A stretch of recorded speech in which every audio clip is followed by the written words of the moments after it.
Okay, hello everyone. So we are about to start today's lesson. Thank you for those of you who are joining us in the past weeks and yesterday to learn from us. This is an IELTS live lesson. My name is Adrian. I am broadcasting to you from West Coast, Canada. It is 6:30 in the morning right now, so bright and early. It is actually still dark outside here. Before I begin, can everybody hear me okay, and can everybody see me okay?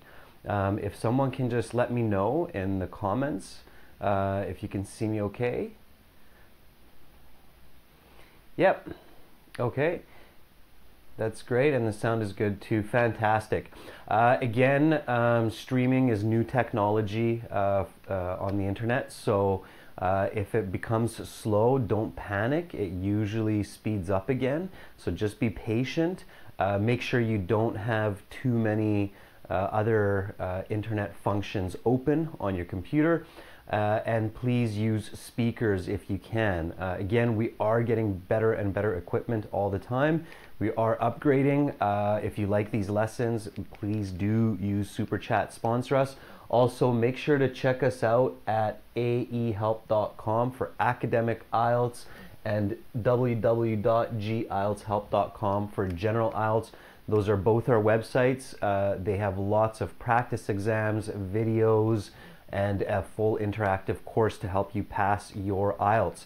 Of course, if you're studying general IELTS, you're studying for probably immigration. And if you're studying academic IELTS, you're studying for school or for work, so make sure you pay attention to that.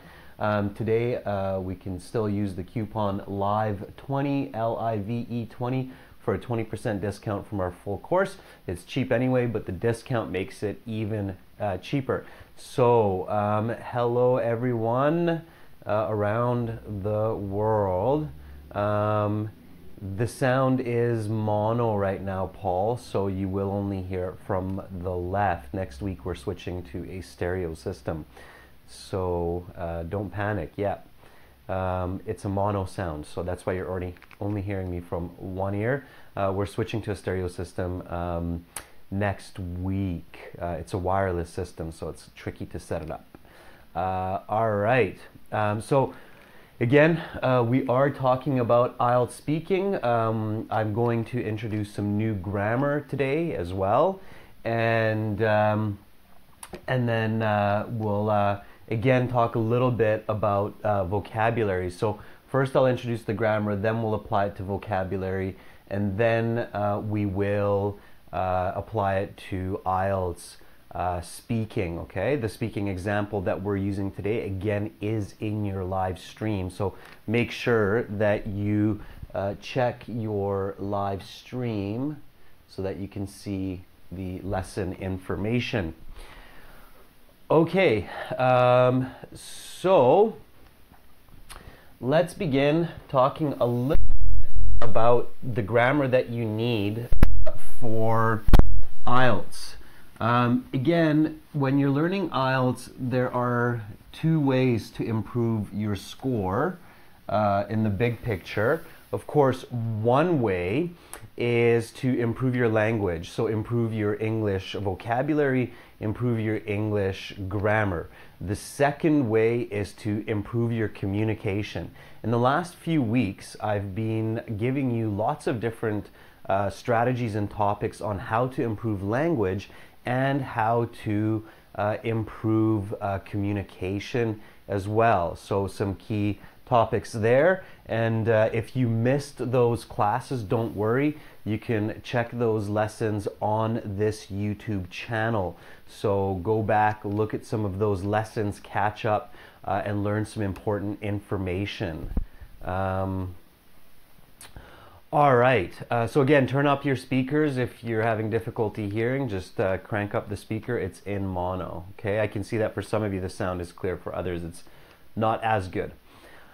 All right, so let's review a little bit of grammar today to begin with, because of course for speaking, for writing, it's very, very important that you can use correct grammar. You are marked on your grammar.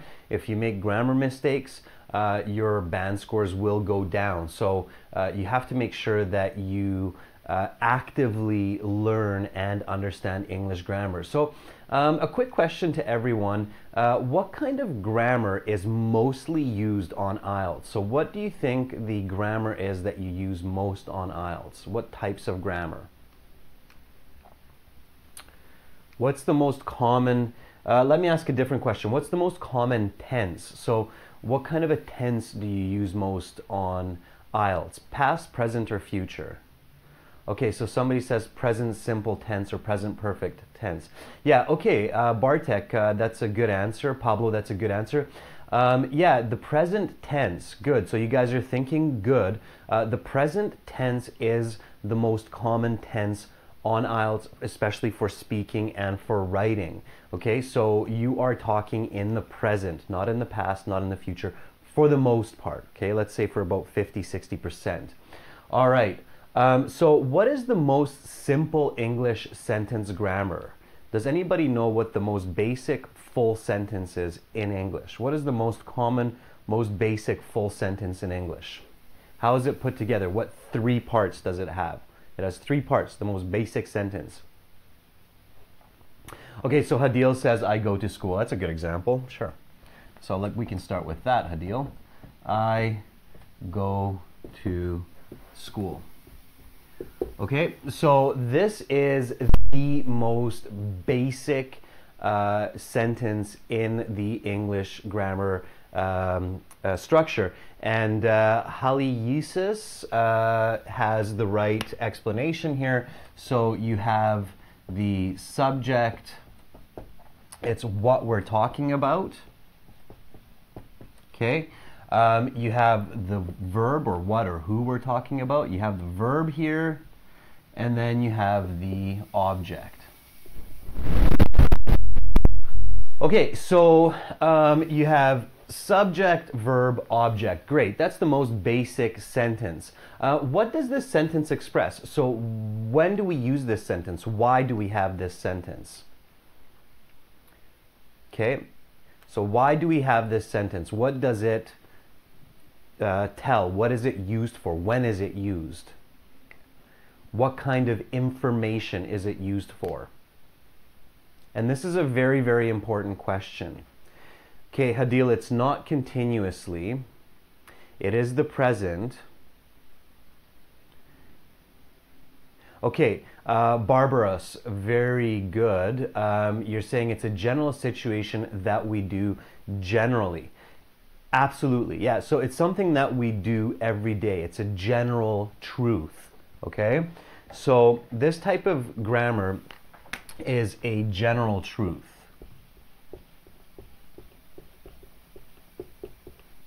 All right? So this is why it's a very important type of grammar structure to understand, because when you're telling in the speaking section of IELTS what kind of sports you like to play, for example, that will be the topic today, of course you will use the present simple tense because you're speaking in general truth, something that you do every day. Okay? Same thing with your writing. When you're writing in writing task 2 and you give an opinion, you speak in general truths. One of the big mistakes that people do in speaking and in writing is they jump with their tenses. So they go into the future, the past, the present, they jump around. It becomes very, very confusing, okay? So present simple expresses just a general truth, okay? Now, when I say I go to school, is this a moving picture or is this a still photograph? Which one is it? Is it a moving picture or is it a still photograph? So if I say this to the listener and they visualize what I'm saying, so if I'm in the speaking section, I use a simple present tense sentence. Is it a moving picture or is it just a still photograph? Okay, Abdul, you have the right idea. This is a photograph, okay? So when you visualize this grammar, this is just a still picture. Okay? Now this is just review, guys, so this should not be confusing for you. This should be simple. This is your first, most basic type of English sentence, okay? You have to know this grammar to get a 3 or a 4 on IELTS. We only get more and more complicated from here. So this is just a still picture. If I say to someone, I go to school, then they visualize or they see just me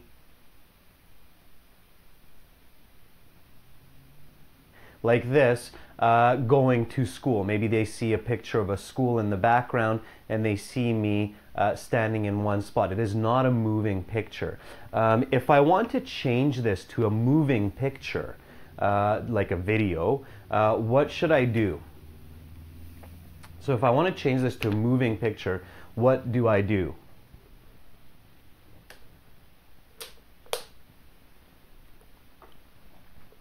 Yeah, absolutely, guys. So good job, Hadil. Good job, Danilo. You change it to the progressive form, right?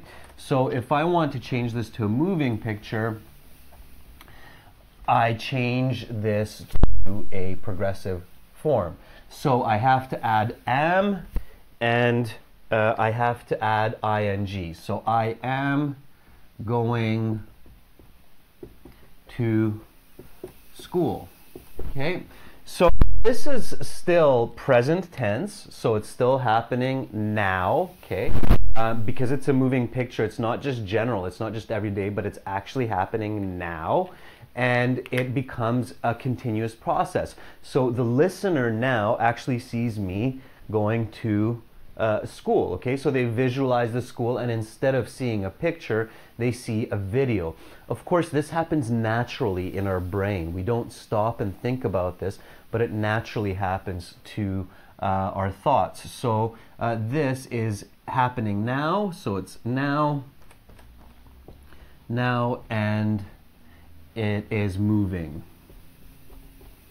Okay, so if I want my listener to think about information as a video and as something that's happening now and that's something that's moving, then I use the ing form, okay? So now this is something that's happening and it's moving. It's a video, okay? It's important that you understand these differences in the grammar.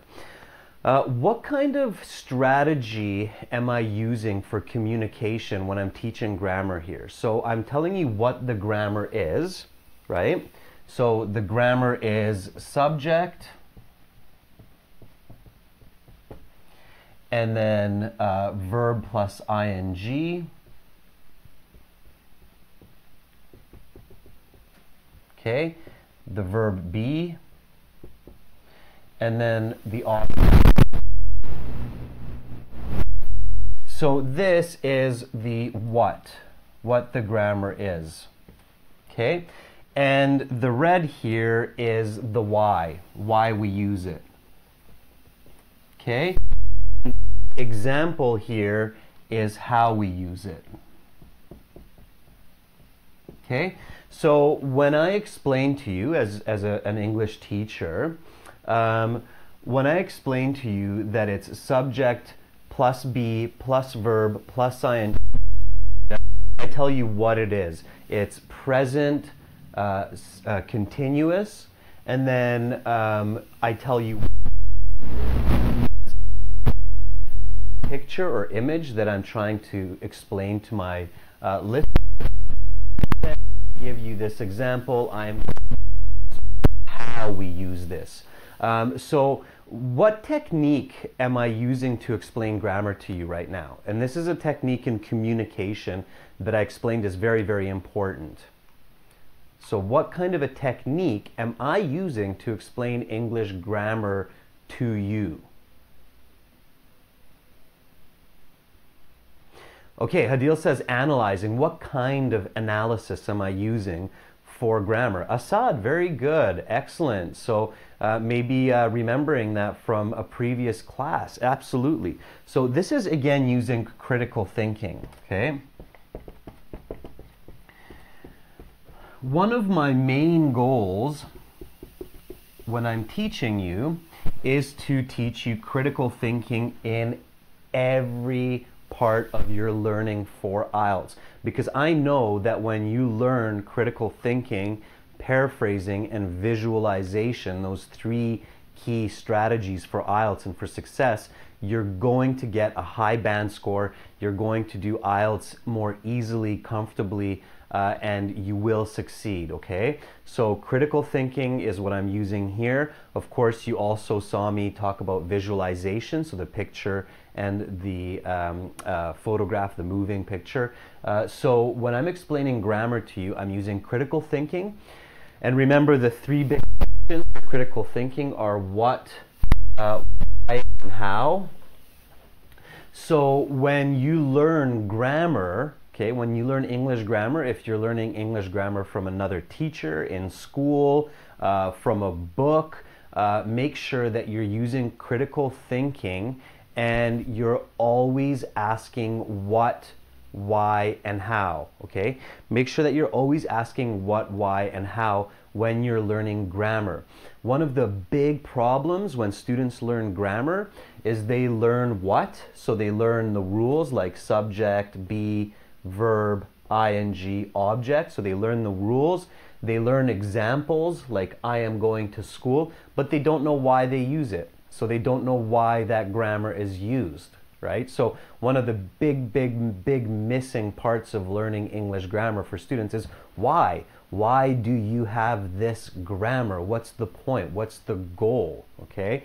Of course, for communication and to be able to use English well in the speaking section, of course, and in the writing, you need to know why you're using that grammar, okay? That's a really important part of learning. So now we get into the grammar topic for today, which is present perfect, okay? This was just a simple lead and a simple start. So let's talk a little bit about present perfect.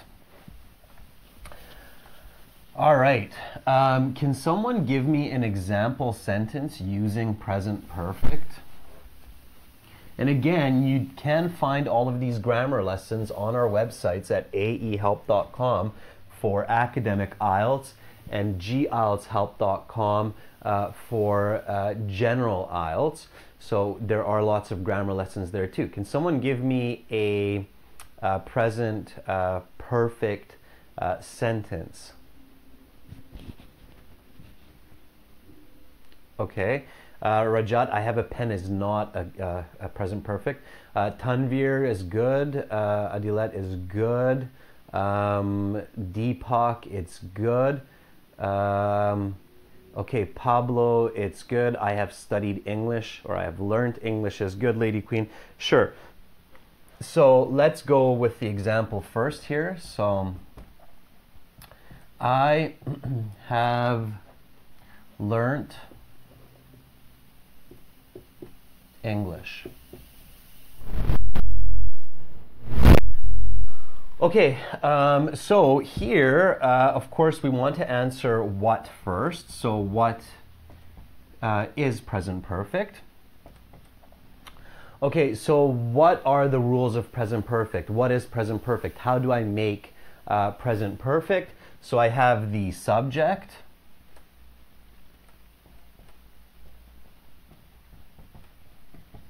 plus the perfect verb, have, okay, plus, what's this?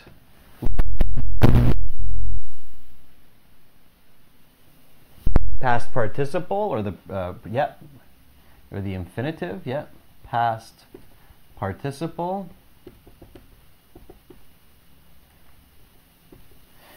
And for those of you who are a little bit newer to English, you should know there are three forms of verbs in English, okay? Past, present, and the past participle. So verbs in English have past, present, and past participle, those three forms. There is no future tense in English, okay? That's very rare in languages. We use the participle will for future, Okay, so we have that, and then we add the last part, which is the object. Okay, great. So we have the what, we have the how, because here is an example, of course, that's the how, right? This is the what, and now comes the very interesting question for this grammar of why. Okay, so why do we use present perfect in English? Okay, why do we have present perfect in English?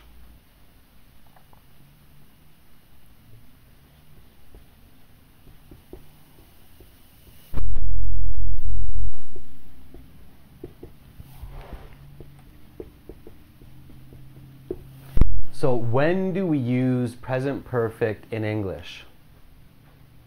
Okay, Yvonne, good. That's one of the reasons. There's actually 5 reasons.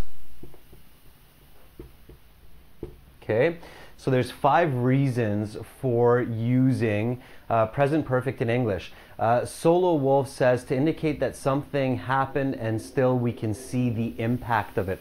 That's a great general way to understand it. And there's 5 specific times that we use present perfect in English. Okay, so I'm going to erase this here for now, and then let's talk about those 5 reasons.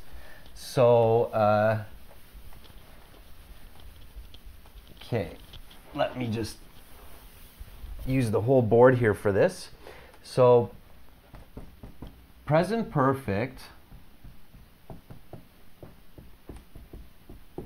shows the listener that something happened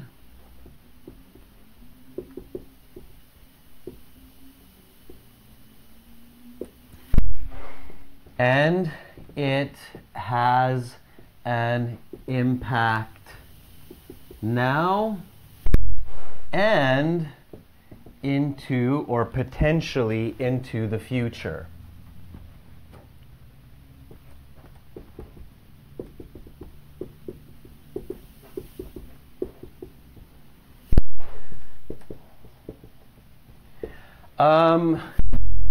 Question here. So this seems pretty crazy, right? So something happened in the past. Okay, often you see a diagram like this with present perfect. Now and then future. So often in a grammar book, you'll see something like this where they show present perfect means something happened in the past. It has an effect into the now, and it will probably have an effect into the future. So you often see this kind of a diagram in your grammar book when you're learning present perfect, okay? Why do we have this crazy kind of grammar in English? So what do you think gave birth to this grammar? What's the reason? Why did some guy or some girl have this crazy type of grammar get born in their brains, and then why did it become popular? Why were people like, oh wow, that's great, that's super exciting, that's a nice way to communicate, let's use that all the time? Why do you think people started doing that? Why is this grammar a part of being a human?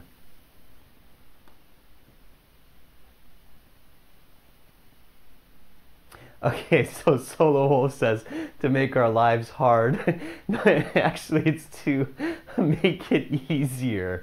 Okay, exaggeration. So why have this kind of grammar? What is it representing? For experience, Rakesh. Okay, yeah, that's actually not a bad way to answer it. For experience. Again, use your critical thinking. So we're human, we're people. What are we? Who are we? Okay. My schooling was psychology. So I look at the world from the study of psychology. And of course, psychology is understanding our brain and how our brain works. Okay, here's a good question for you. How does the human brain work with time? Okay, so when the human brain is doing its process, so you're thinking, you wake up in the morning, your brain starts working, and it's working all the way till you go to sleep, and then it's working during your sleep too. How does it handle the idea of time? So what does your brain do with the concept of time? How does your brain organize your thoughts? Sam, how does your brain organize time? Are people thinking about the now? So do people usually think about now when they're thinking? Are they usually thinking what's happening now?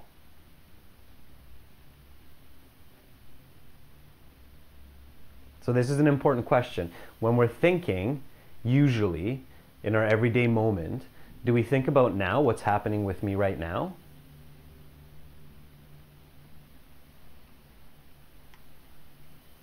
Okay, Ahmed says no. Hadil says no. Pavan says not really. Are we thinking about the future? Are we thinking about what's going to happen tomorrow?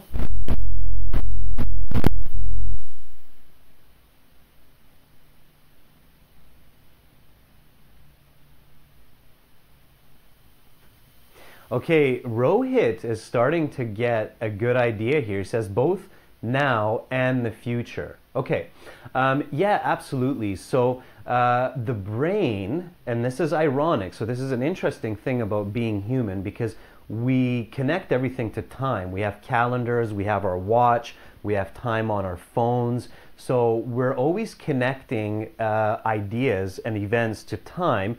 But in fact, surprise, your brain is working outside of time always, okay? Your brain is thinking about the past, the present, and the future in most situations, okay? It tries to focus on one of those points, but it's always using all three spaces of time, okay? So this is why we say that the human brain is not linear. It's not a linear machine. It's a quantum machine.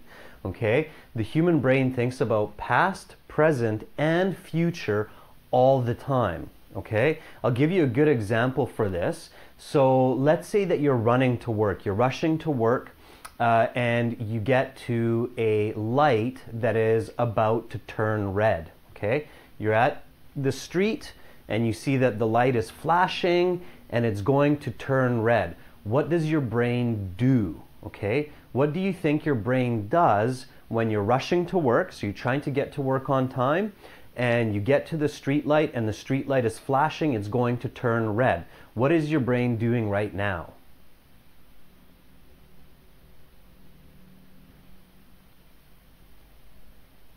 Okay, so some of you are saying, your brain is saying, stop and wait. Anybody thinking, I need to get to work, I will run across the street? Okay, Ankit says good, it's calculating. Okay, what is it calculating? So what is it trying to figure out? Yeah, Pardeep, you're right. So your brain is thinking about the future, right? If I get to work late, maybe I'll lose my job, I'll get fired. So it's trying to think about that. It's thinking about the now. So it's thinking, okay, is it dangerous to run across the street? Is it safe to run across the street? Are there cars coming? Are there no cars coming? Okay, and it's also thinking about the past. Okay, it's thinking, what did my parents tell me? Should I stop? What does the law tell me? Will the police give me a fine if a policeman sees me running across the road right now? So what did I learn from my past experiences? Did I get hit by a car in the past? So it's calculating information using the past, the present, and the future, okay? So the reason why present perfect is born into the English language and similar grammar exists in other languages as well is because it's a beautiful representation of the human brain, okay? Present perfect is not crazy grammar. Don't be scared of it. Don't be shy with it.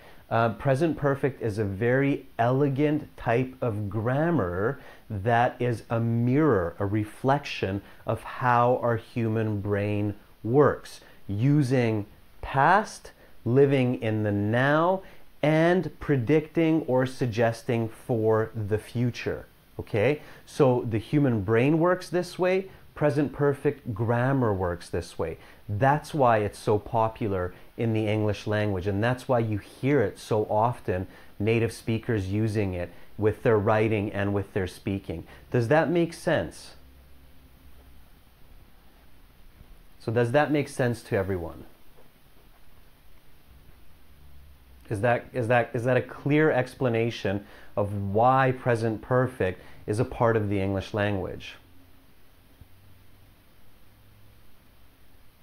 Okay, good. So it's making some sense. Now we can categorize this. Excellent, guys. So I can see that it's making sense. That's great. So when do we use present perfect? Rubaiyat says, when do we use present perfect? And that's an excellent question. Let's talk about that, right? So when do we use it? What are these situations when this kind of structure or thinking is the strongest, okay? So let me give you some examples. Okay, so again, remember, present perfect shows the listener that something happened and it has an impact now and potentially in the future. All right, so let me give you some examples about when we use present perfect, okay? And then again, like I said, we'll start to use this for an IELTS speaking example. So the question, and it's a very good question, is when to use present perfect. And this is still a part of the why question. So why we have it, right? So there are 5 reasons. Let's go with reason number 1. So I have traveled to Japan.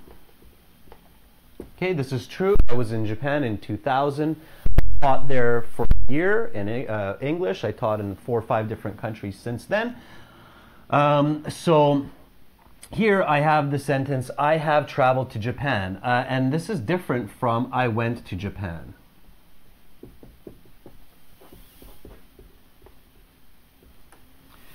Okay, so what's the difference? So what is different between these 2 sentences? I have traveled to Japan and I went to Japan, or I can even say I traveled to Japan. So we keep the same verb. So I have traveled to Japan and I traveled to Japan. What's the difference? So what different information does my listener understand here? Danilo, the second one is not really happening anymore. The action is not happening. So I'm not necessarily in Japan anymore. Okay, Hadil, good job. Yeah, it means that I experienced Japan. So this shows that I experienced being in Japan. So the first with present perfect means that it was special in my life. This was an experience for me. I probably went for more than just 1 or 2 days. I probably went for at least 4 or 5 weeks, maybe longer, 6 months or a year. A lot of experiences happened. The experiences affected my life, and they still affect my life today, and they will continue to affect my life in the future, right? So the first example is telling the listener that I have an experience which is meaningful and important to me. So if I use the first sentence, then probably my listener will ask me more questions. Oh, really? What did you do there? What did you like about Japan? Did you meet interesting people? Okay? If I use the simple past, like I traveled to Japan, it means that it maybe is not so exciting. So this is not so amazing, not so exciting, okay? So the first reason we use present perfect is to emphasize experience, okay? So reason number 1 for using present perfect is to emphasize experience.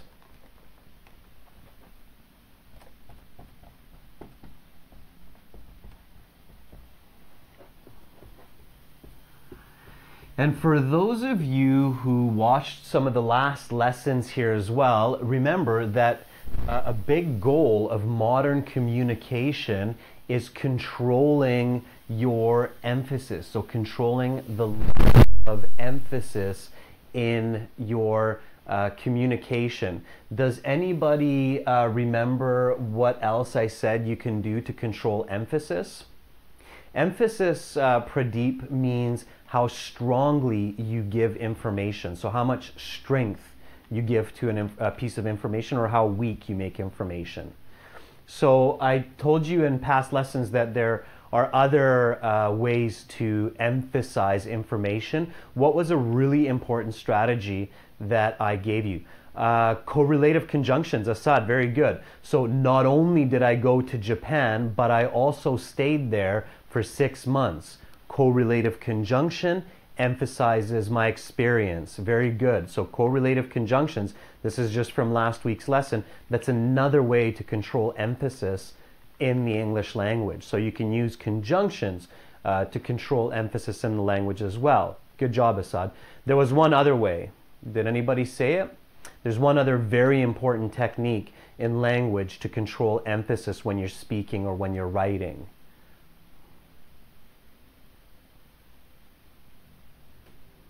Not necessarily complete solution. There are other ways. Context can differentiate as well.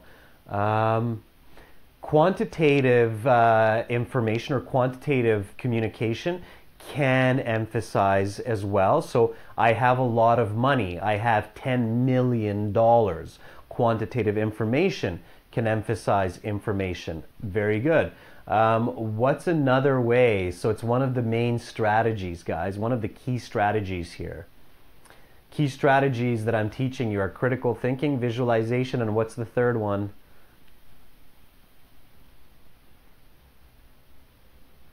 What's the third and big strategy that I always want you to practice and use for learning IELTS and for getting a high score in IELTS?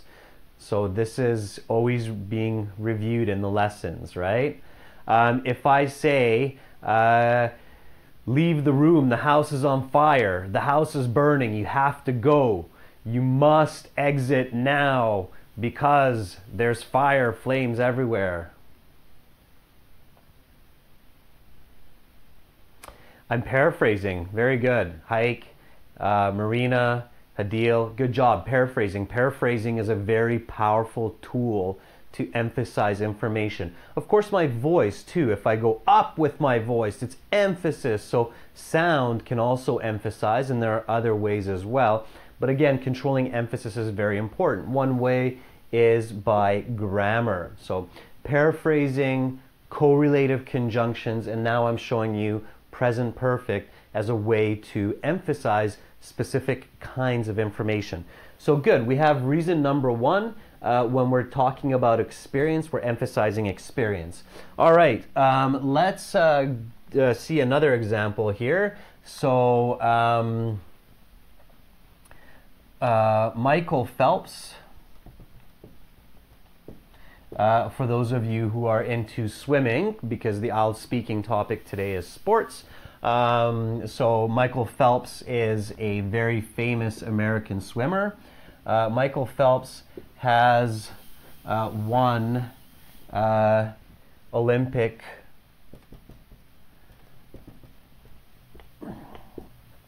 eight times. Okay, Michael Phelps has won Olympic gold 8 times. All right. Michael Phelps, very famous American swimmer, maybe one of the best swimmers in history, holder of multiple world records, and that's why I'm using him in this example. Michael Phelps has won Olympic gold 8 times.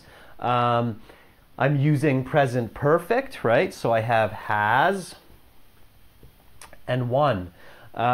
So What am I showing here? What am I emphasizing? What is the emphasis in this situation?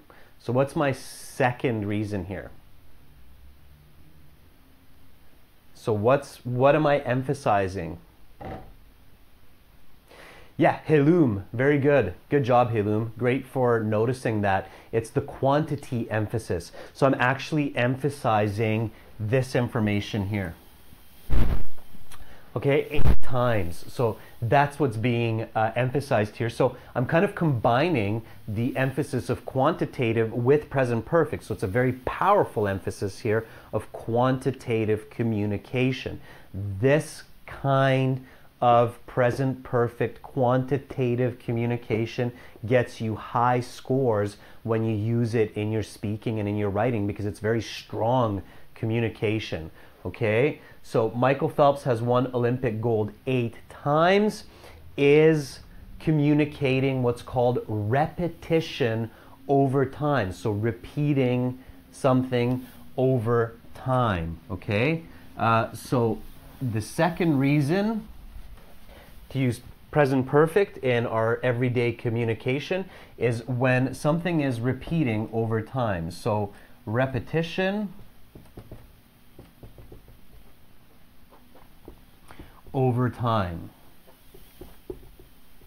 Okay, so when you have a piece of information where something repeats, it happens again and again and again and again, and it might happen in the future. So it might happen in the future again, and there's an expectation of, oh, it could happen again in the future. We use present perfect. So repetition over time is again another reason to use present perfect. All right, here's another reason. Wow, your hair has grown so long since you last visited. So, wow, your hair has grown so long since you last visited. This is an example. What am I doing here? What am I emphasizing here? Kihira, very good. Yeah, change. So here I'm emphasizing the concept of change, okay? It can be qualitative, you're right, Awe, so it's often a qualitative one when you don't have numbers.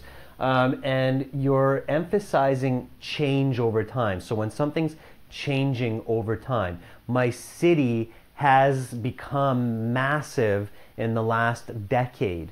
I'm expressing change over time. Okay, something that started in the past, it doesn't matter the exact time. That's why you don't use a specific date with present perfect, because the exact time doesn't matter.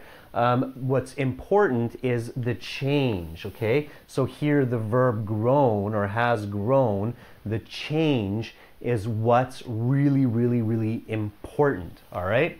So here, present perfect is emphasizing change over time. Wow, your hair has grown so long since I last saw you. When did I see you? It doesn't matter, because it's the change that's important. So change over time.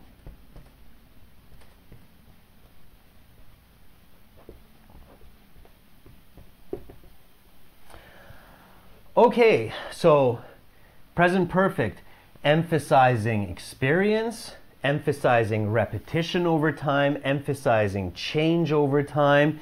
And now let's have another example. So I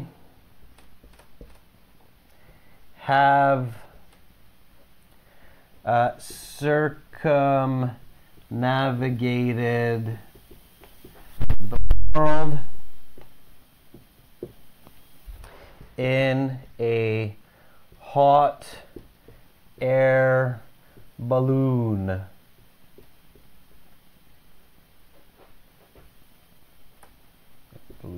Okay.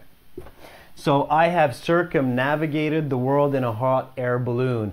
Circumnavigated means to go around, okay? Circa, circle. Navigate means to drive or to maneuver. So circumnavigate, to go around. I have circumnavigated the world in a hot air balloon. Yeah, we're visualizing this, but what am I emphasizing? So what am I trying to express strongly to the listener with this example? I have am I still doing it? No, I'm not doing it anymore. Okay, Nari, very good, excellent. I'm glad to see different people catching on what is being expressed. That's excellent, very good, guys. It's an accomplishment, it's an achievement, okay? So it's something that I've achieved.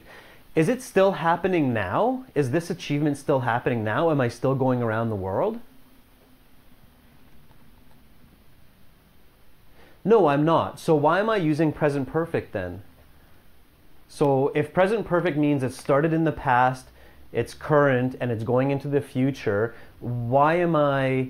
Yeah, because it's part of experience, Adnan, absolutely. So these are all kind of some special forms of experience, and it's the impact. You're right, Deepak, it's the impact. It's the achievement that happened in the past is happening now and will happen in the future. So again, present perfect shows the way our brain works. When we achieve something, when we do something big in life, it's something that's outside of time. It doesn't stop happening. It doesn't stop being important.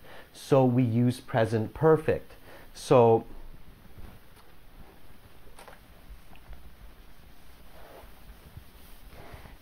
achievement. So number 4 is achievement over time. Okay, so we have experience over time, we have repetition over time, we have change over time, we have achievement over time, and there's one more. Does anybody know what the 5th and final reason is for using present perfect in English? So what is the last reason that I'm still missing here why we use present perfect in English? And it's a very important one. Anybody know?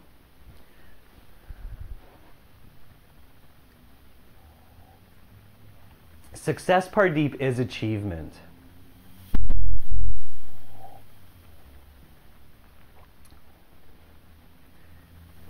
It's a coffee. It's a coffee. Remember, it's 6:30 in the morning here, guys. So, what's the last reason to use present perfect? It's a very important reason. That's why I'm trying to get you to guess before I tell you. To show results. Showing results is achievement. Okay, so experience, repetition, change, achievement. So far. All right, how about I give you a little bit of help? A little bit of help here. Okay. All right. Little bit of help here. So you go to school today, maybe, or tomorrow, if it's nighttime and you're going to go to sleep. So you go to school, going to an English school, everybody speaks English, great, super, you're learning lots. And you sit down at your desk, and your friend, your neighbor student asks from you, hey Adrian, that's my name, so we'll go Adrian. Did you do your homework?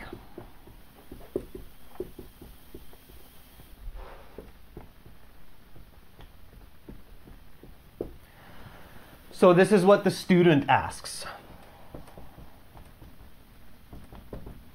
Okay, student says, hey Adrian, did you do your homework? And I say, yes I did, because I'm a good student. Yes I did. Okay, this is not a present perfect yet. The teacher asks me a different question. The teacher says, Adrian, what's the present perfect question here, guys? So what is the teacher asking me? What's the question? Not the answer. What's the question? Remember, a question can be a present perfect as well. Have you done full sentence, Ali? You're on the right track, but full sentence, guys. So, Adrian, have you done your homework?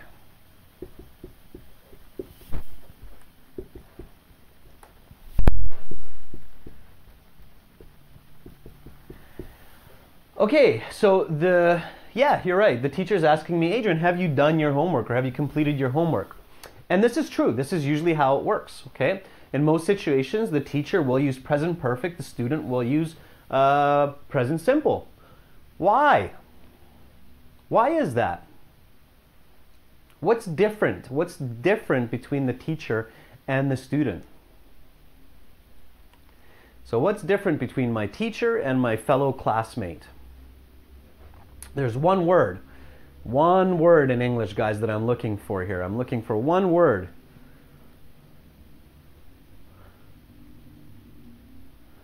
Emphasis. I'm still not seeing the word in the stream. What's the word?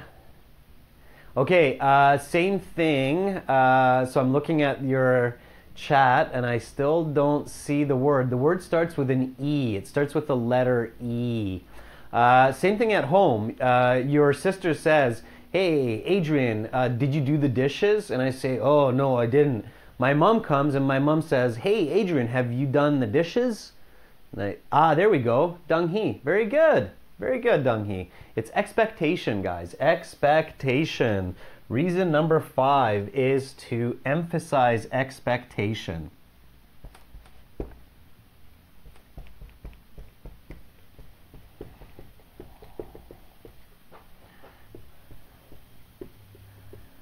Very good, Dong Hee. Got that. Excellent. Sonia, good. Yeah, expectations. So we use present perfect in situations where we have expectations. It's a way to quickly make clear that you're not just asking, but you're also expecting something to happen. Why does that make sense? So why does it make sense to use present perfect for expectation? Because again, it works like our brain. Expectations don't stop, okay? Expectations start in the past, they stay in the present, and in most situations, they continue into the future. So my mom expected me to do the dishes before. She expects me to do the dishes now. And if I don't do the dishes, I'm sure she will expect me to do the dishes later. So expectation follows the same idea of time as the present perfect grammar. It happens or occurs at some point in the past, it stays in the present, and it impacts the future, okay? So again, just a quick recount of when to use present perfect, okay? This is the grammar lesson for today. So let's really quickly review it, and because it's important, I will write it up here real quickly again. So 1 is experience. 2 is change over time. 3 is repetition over time.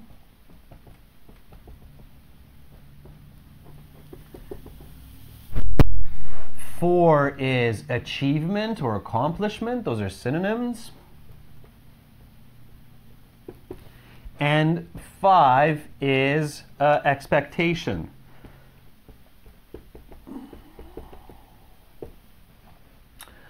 Okay, so these are the 5 different situations that require you to use present perfect. So if you are explaining in IELTS speaking or in the writing situations that emphasize experience, that emphasize change over time or repetition over time, achievement or expectation, it's really important that you can use the present perfect grammar, because these situations need the representation of something happening in the past, still true today, and impacting into the future, okay? So experience, change over time, repetition, achievement, expectation. Use present perfect.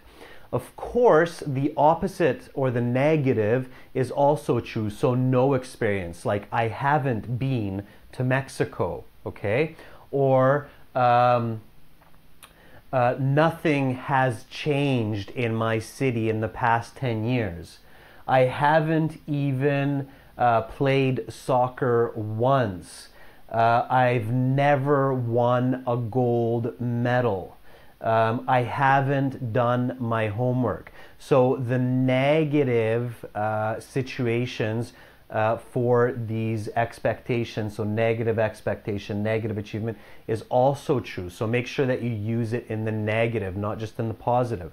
So present perfect can be used for positive, negative, and questions, okay? Not just answers, all right? So especially these 5 situations, make sure that you are using present perfect, okay? Very important. Emphasis, control of emphasis is very important, and control of time is very important. So present perfect is key in these kinds of situations. Make sure to use them, okay? So this is the reason for present perfect. It's not to make your life more difficult, as one of you said earlier, okay? So present perfect is not just to make your life difficult, it's actually to help you communicate more clearly and better for your listener. Okay, so that's present perfect. Now let's look at the speaking example that we have for today's IELTS class, okay? So let's use some of the knowledge that we learned here. Let's apply it to the speaking section, and let's look at some points there. All right, any questions with present perfect right now? So at this level, of course, you can do more with present perfect. You can make it progressive, continuous, and so on. But any questions at this level for present perfect? Okay, so Yvonne says, what's the difference? I haven't done my homework, or I didn't do my homework, okay? I'll take one at a time, guys. So Yvonne is asking me, what's the difference in the negative? And it's a good question. So negative says a bit more. Here we go. So I didn't do my homework. I haven't done my homework.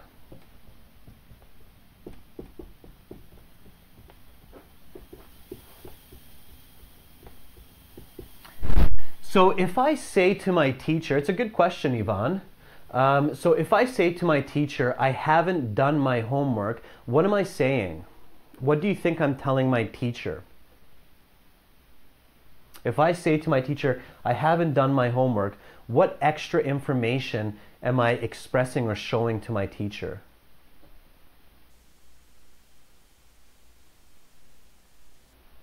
So Pavan says, I might do it later. Yeah, there's definitely a little bit of that feeling that maybe I will do the work later.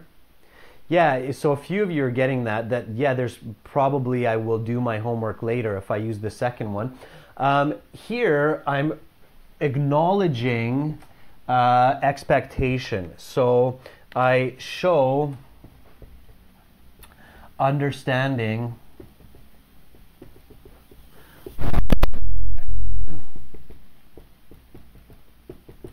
and that's why often we will actually add the word yet here. Okay? So we'll often say I haven't done my homework yet. If I use, Yvonne, the present perfect here, I haven't done my homework, I'm telling the teacher that I know you expect me to do it. So I know that you are waiting for me to do this, but I didn't do it yet. So I recognize the expectation. If I use the simple tense, then I don't recognize expectation.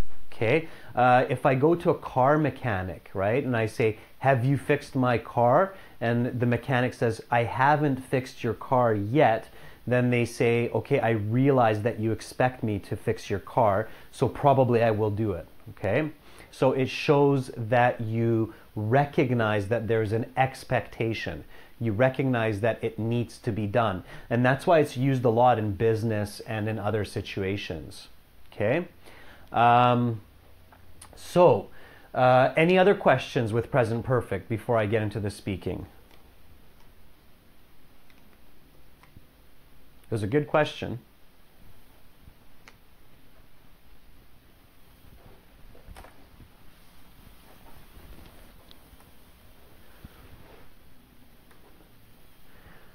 Quantitative, Ms. Rafiq, means you can count it. So it means there's numbers, you can count it. So if I say a long time, then a long time can be any number of time. It can be 20 minutes, it can be 5 hours, it can be 2 weeks.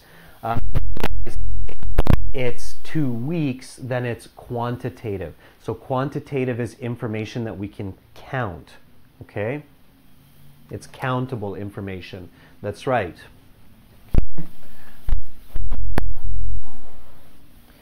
Okay, let's talk a little bit about IELTS speaking. All right, IELTS speaking, guys, you're very welcome. And thank you again yesterday for the Super Chat donation. I don't know if you saw my thank you. I did thank you for that. Again, guys, if you like our live lessons and you want me to recognize your questions more, please do click on the little money sign, if you can see that, beside the emoji, and use that to sponsor us, because that helps to keep these lessons going. And also we invest that money for better equipment, better sound equipment, better cameras. So definitely help with that. Pardeep, the maximum band score in IELTS is 9. It's 9. It means that you have expert level of English in the topics that are being discussed. Okay, so let's talk about IELTS speaking. Let's talk about part 1. We'll talk about some do's and don't do's, okay? So IELTS speaking.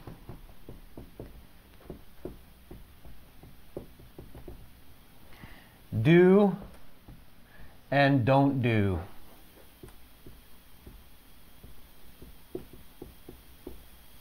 Okay, so let's talk about IELTS speaking do's and don't do's, and then we will get into this example here as we do this. So, how many of you have some IELTS speaking this weekend? Anybody doing an IELTS speaking exam this weekend?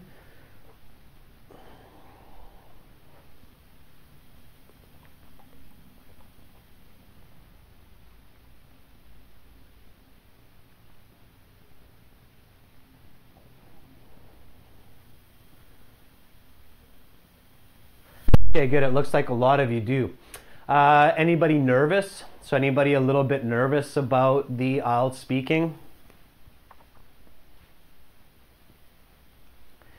Anybody feeling stressed, nervous? Okay, a little bit. Yeah, much more. Sure. Okay. All right, that's normal, guys. That's absolutely normal. It is totally normal to feel stressed, okay? A little bit of stress is okay.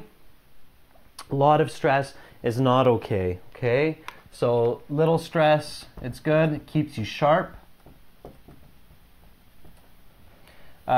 Stress, not okay, okay? So I'm going to try to help you to get calm, to calm down a little bit by explaining to you what stress is, okay? When you're really, really stressed, any biology students in today's class, what happens when you feel slow stress, like getting ready for an exam? So if somebody's stressed, what happens in the body? You get tension. Anybody know what chemical is released in the body when you're really stressed or really nervous, like you're sweating and you're like, oh. Okay, so you're super, super stressed. You're almost shaking. Your eyes are wide open. You have anxiety. Okay, so I think we have a couple of bio students here. Helen says cortotoxin, and Kelra says cortisol. Yeah, adrenaline is no, because that's epinephrine. No, that's for fast. Okay, if you're being chased by a tiger, I'm running from a tiger, then adrenaline and epinephrine, which is the same thing, get released. But when you have slow stress, okay, so you're stressing about an exam or a wedding or something like that, it's cortisol. So some of you said that very well. Cortotoxin is what cortisol eventually will translate into. What does cortisol do? Anybody know what cortisol does in the human body?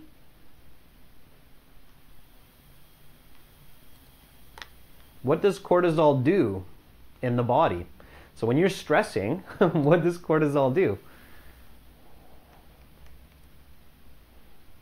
It actually is used by the body to decrease stress, so it doesn't increase your stress. Miss Rafiq, very good. It stops your thinking and it blocks your brain. Right, very good, guys. So cortisol travels around in the body. Okay, and the more stressed you are, the more you're stressing, the more cortisol your body produces. And that cortisol gets up into the brain. And in your brain, the cortisol actually stops you from thinking. It stops your memory from working. It stops your brain from functioning. It creates cold hands, sweaty hands. It makes you confused. Why? Why does cortisol do this? So why does it block your thinking, and why does it make you confused?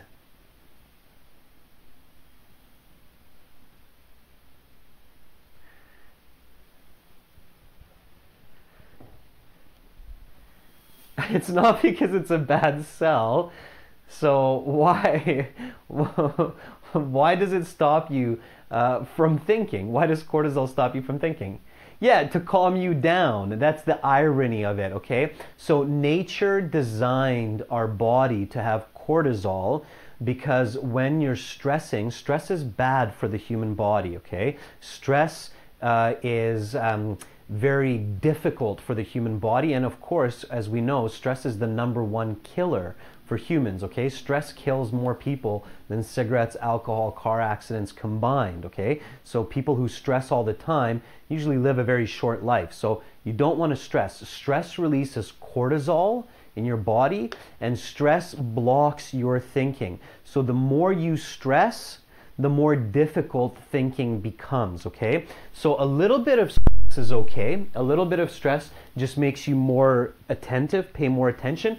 But if you're getting those sweaty hands, those big eyes, you're starting to shake, you really have to just calm down. Remember, the sun will shine tomorrow. You can take the IELTS exam again. It's not the end of the world. Stress is not your friend. Stressing too much will actually decrease your IELTS score, okay? So stressing will decrease your IELTS score if you do it too much. So calm yourself down. Don't do that, okay? Stress is your enemy, okay? Stress is your enemy. Calm down. For IELTS people in the speaking, so for that interviewer, you're just a number, guys, okay? So you're just a number. You're not you're going to feel that you're special because it's one-on-one, so it's one interviewer speaking to you, and you will feel, oh my gosh, I'm the only one in the room, I'm really special, there's so much pressure on me. Don't think like that. You're really, I mean, I don't want to insult you, but you're just a number. You have a student number or you have a test number. That's all you are to that person. They will not remember you after you leave that room, okay? There will be 100 of you in that room tomorrow or on Saturday. So you're not going to be remembered. You're not that special for that interviewer. Think about the examiner kind of like your grandpa, not like your friend, because you don't want to be too casual. So I can't read the Chinese characters, but whoever is saying like a friend, friend is not a good idea because it's It's too casual.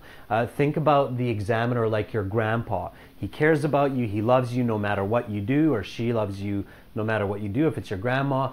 And you want to be respectful and clear when you communicate to them, okay? So think about the interviewer as your grandma or your grandpa, okay? Visualize the interviewer as your grandma or your grandpa, okay? Does anybody know what the topics will be for the IELTS speaking this weekend? So anybody know what the topics will be for the IELTS speaking this weekend? Okay, I'm talking about sport today as an example. Okay, Ankur says businessman, it'll be formal, it'll be an introduction. Anybody know what the topic? So what are they going to ask you about? Okay, Adnan says it will be about leisure. Pardeep says, tell me about yourself, describe your place to visit. Okay, think about the examiner's a smart alien, absolutely. Teenagers. Okay, that's what we're talking about today. But what in your exam? So anybody know what your exam will be tomorrow, your official exam, so your real IELTS test? What will they ask you about? For those of you who are doing the real IELTS this week or next week or 2 weeks from now, what are they going to ask you about? Okay, Nari, thank you. You answered my trick question. Nobody knows, okay? So you do not know, all right? One of the big problems and mistakes that students make when they go to the IELTS speaking is they try to guess what your examiner will ask you about. You have no idea, okay? So a big don't do is don't try to guess your topic. So guess topic. Instead, what you should do is prepare for different topics. So learn the system to answer. Okay, so don't try to guess your topic, all right? Do not try to guess your topic. I've seen many students do this where they're trying to guess what will be on IELTS, and that's a really bad idea. Why is it bad to try to guess your topic? So why is it a really bad idea to try to guess your topic? Of course, they can ask you anything, and what can happen? So if you really think, okay, I'm sure 2 weeks ago my friend, they asked him about a businessman, so maybe they'll ask me about a businessman, and I'm going to try to guess and prepare for this topic. So what can happen? Yeah, Ankur, very good, Ankur. It's an expectation break. So you're expecting something to happen, it doesn't happen, something else happens, now your brain gets confused, okay? So here you have a closed mind. When you have this idea of guessing the topic, you close your mind, it creates a problem, okay? So that creates a problem. So instead, learn the system of how to answer the questions, okay? You'll get confused if you try to guess the topic, so please don't try to guess the topic. Okay, so how many of you have a plan for your speaking day, what to do before your speaking interview? So if, let's say, tomorrow you have a speaking interview at noon, what do you need to do before the speaking interview? So what should you do before you go into IELTS speaking? Really important question, guys. Really important question. Adil says, speak English before the interview. Try to speak as much as you can. Have some physical exercise. Watch a movie. Yeah, so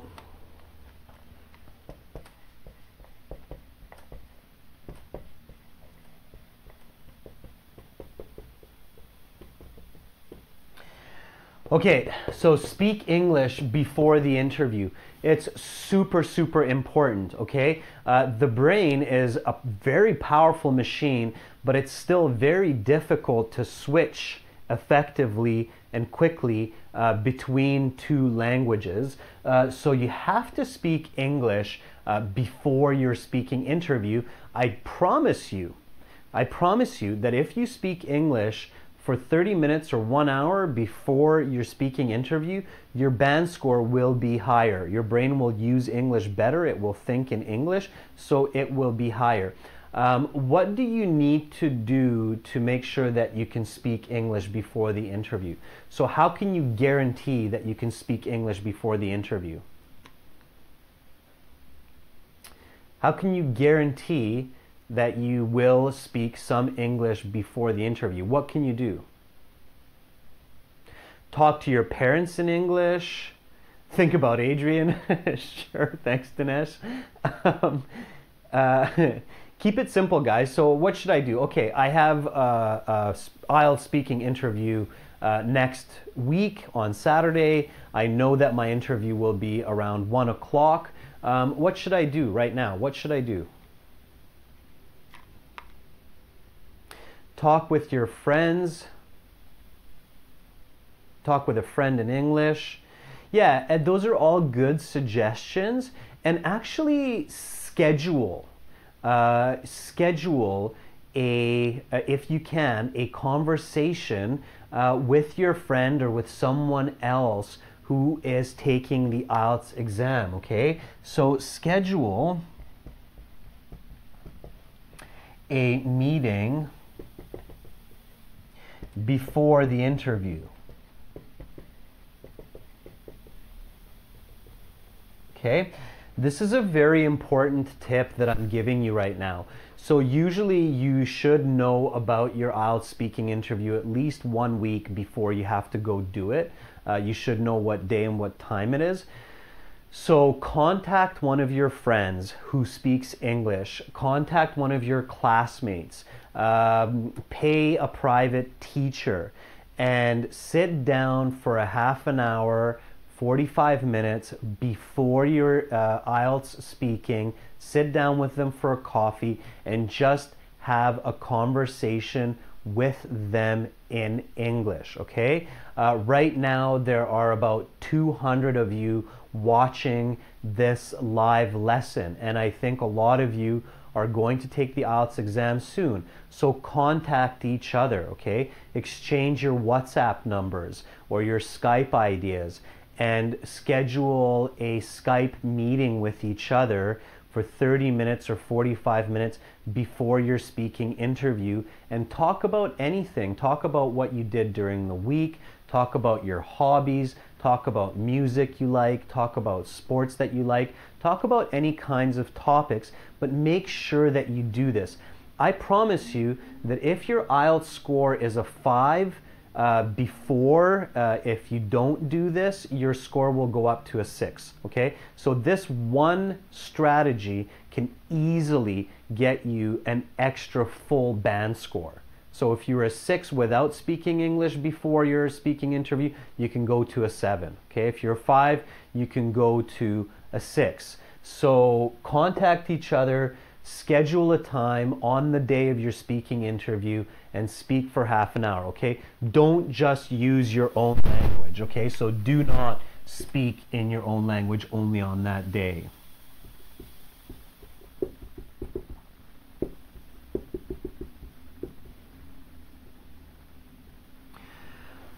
Okay, so these are a few of the tips that you need to follow, a few of the important ones. There are a lot more, and I will give you more of these tips as we go along. Again, you can see all of our strategies and all of our tips on our website, academicenglishhelp.com or aehelp.com for academic IELTS, IELTShelp.com for general IELTS. On our academic IELTS, you can speak to other students as well. There's a chat interface on that. You can use Live 20 for a 20% discount today.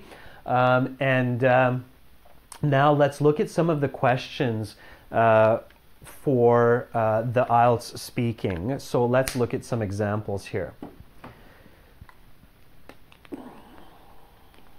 Okay. And by the way, guys, do suggest that when you contact each other, especially if you're contacting new people, be careful with sensitive information, okay? So pay attention to your privacy. Don't give out too much private information. Just be careful about that. So be responsible with what information you give out. Don't give away your home address or where you go to school or your full name, your family name, things like that. So pay attention to privacy, okay? All right.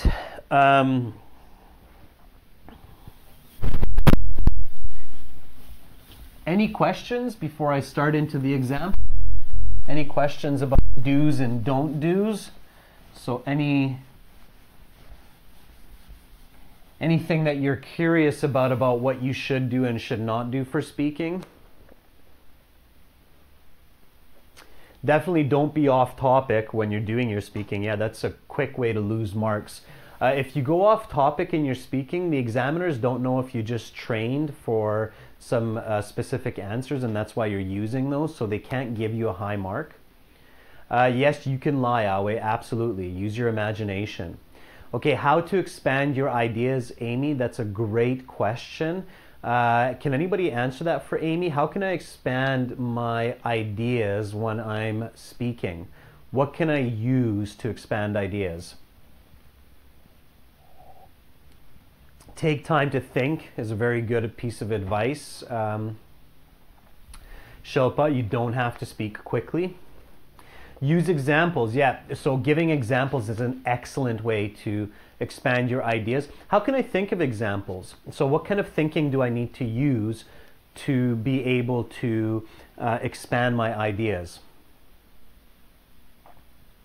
Reading a lot will help, but just practicing some key communication strategies will help you a lot as well. Use your imagination, sure. So visualizing, there we go, Shilpa, very good. So visualizing this information, visualizing ideas.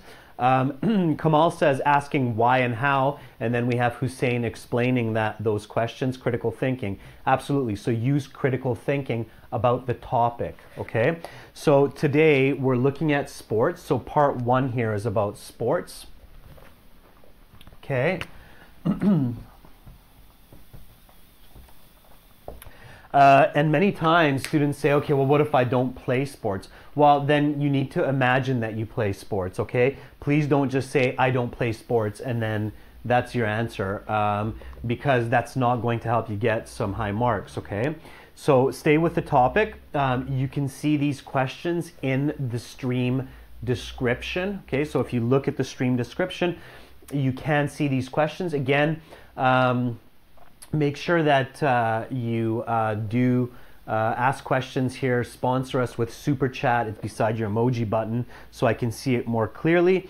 So here we're talking about sports, and let's say I'm the interviewer and I say, okay, we've introduced each other. You've said where you're from, what you do, and now we're talking about sports. This is part 1. My question is, what kind of sports do you enjoy playing? Okay. What kind of sports do you enjoy playing? What's the first step that I need to do here? So what's my step number 1? The examiner just asked me, what kind of sports do you enjoy playing? What's my step number 1 here? What should I do?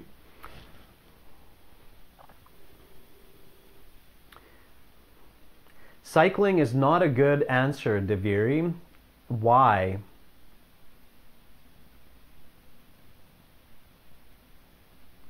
There is no one perfect answer, Miss Rafiq. So it's the system. I'm going to show you the system of how to play. Volleyball is a good answer. Cricket is a good answer. Swimming is not a good answer. Football is a good answer. Before you answer, what do you need to do? What do you need to do, guys, before you answer?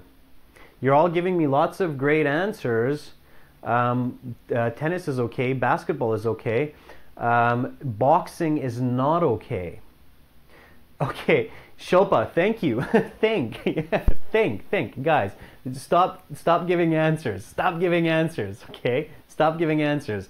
You need to think before you give an answer. Okay, so the first step, and this is one of maybe the biggest. It's the biggest mistake by students when they're in the speaking section is they want to answer quickly, and they would just want to answer. Gotta answer, gotta answer, gotta answer. No, don't. Stop, brakes. Put on the brakes, okay? Slow yourself down, okay? Think before you speak, all right? So, think before you speak.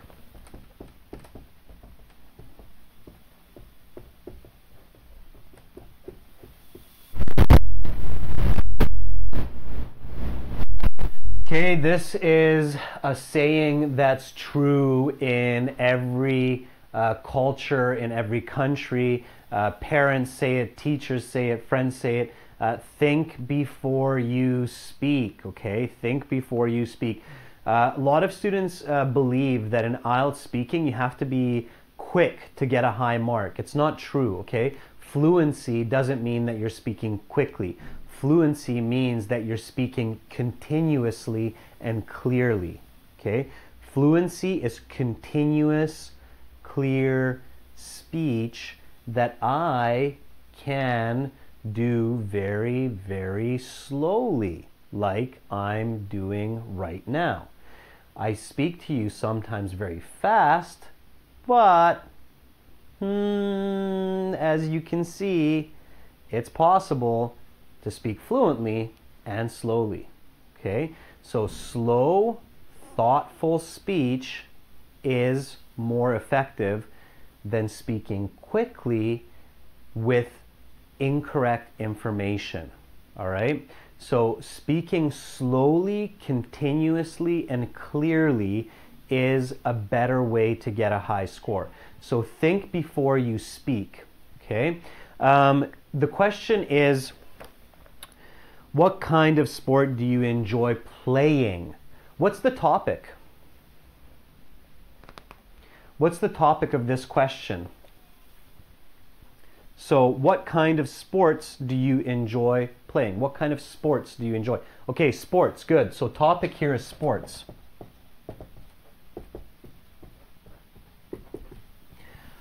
Okay, what's the controlling idea of this question?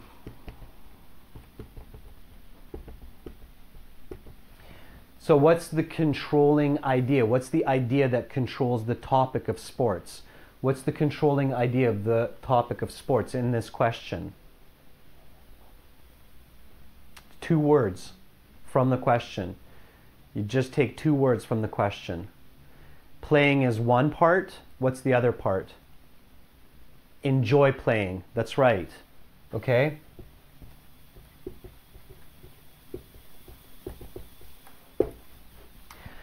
So, if I want to give an answer that gets a good question, I have to include the idea of sports, and I have to include the idea of enjoy playing, correct?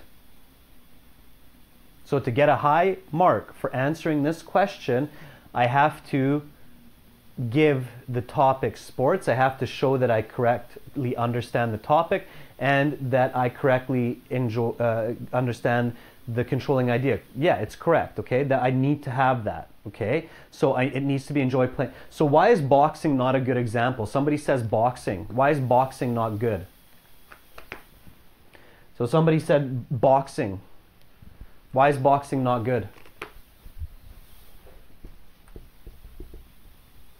So why can I not use boxing? Because I don't play boxing, okay? So you cannot play boxing.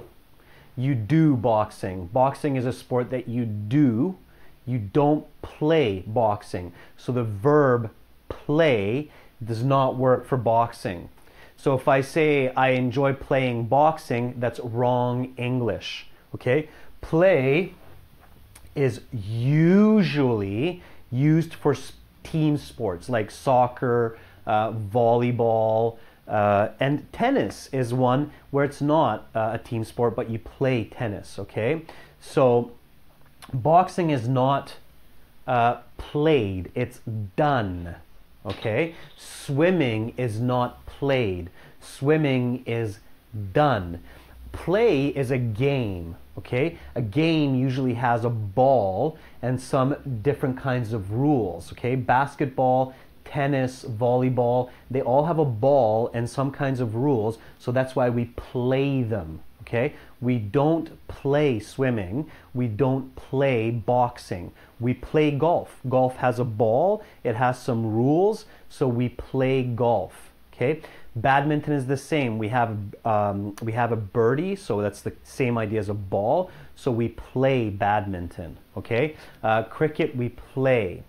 We play chess. It also has pieces and some rules, but it's arguably not a sport. Okay, so careful with chess because it's not a sport. Swimming is not playing. Okay, so really think before you speak. If you start answering swimming or if you start answering boxing, you will not get a good score for that question. Same with running. If you answer running, Pradeep or Rohit, you will not get a good score because you're not playing. So you have to pay attention to the question. Okay, so you play football. So let's take the example football. So give me an example sentence with football. Okay, so give me an example sentence with football that answers this question. So what kind of sports do you enjoy playing? Please give me an answer using football.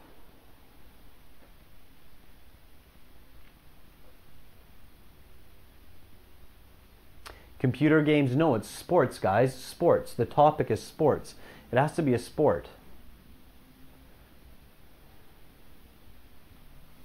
Okay, so you said, I enjoy playing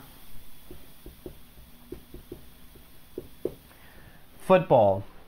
Okay, so this is an okay answer. Okay, it gets an okay score. It's an accurate answer, so it's a clear answer. It's an accurate answer. What can I do to make my answer better? How can I make this answer better? Don't use present perfect, use ing. So always use the same kind of grammar that the question is using. Okay? So I can make it complex. Yes, I can elaborate. Absolutely. Okay, so one way to make it better is to elaborate, to make it complex. Okay, how can I make this complex?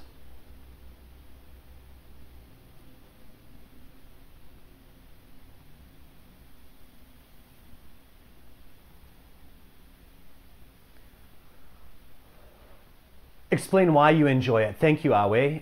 That's what I was looking for, is the reason behind it. So always give a reason, okay? In IELTS, always answer why. Don't wait for the examiner to ask you. Always answer why. Super important tip here, okay? So always answer why. So always include why.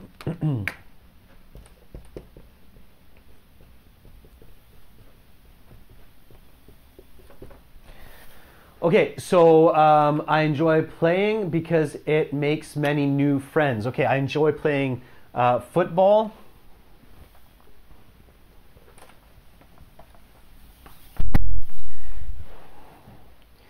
because it's good exercise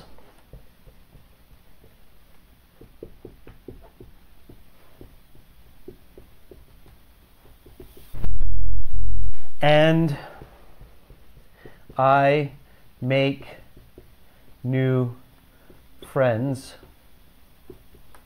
doing it. Okay, so always give the why answer. Always give a reason. Okay, I enjoy playing football because it's good exercise and I make friends doing it. Okay, great. So this is one way to increase your score. Your band score is now going up. You made a complex and a compound sentence because you're using and as well. So you're making a complex compound sentence, you're giving the reason, you're answering the correct topic and controlling idea. You don't need to give examples for everything, but examples are good. What else can I do to increase my score? So what else can I do here to increase my score? What's another way to increase my score of my answers? That's right, Krishna, very good. Krishna has the right answer. Paraphrase. So use antonym negatives, use expressions, phrasal verbs. So paraphrasing is an excellent way to increase your score. What is a word that I can easily paraphrase here to increase my score? So what word can I paraphrase to increase my score here?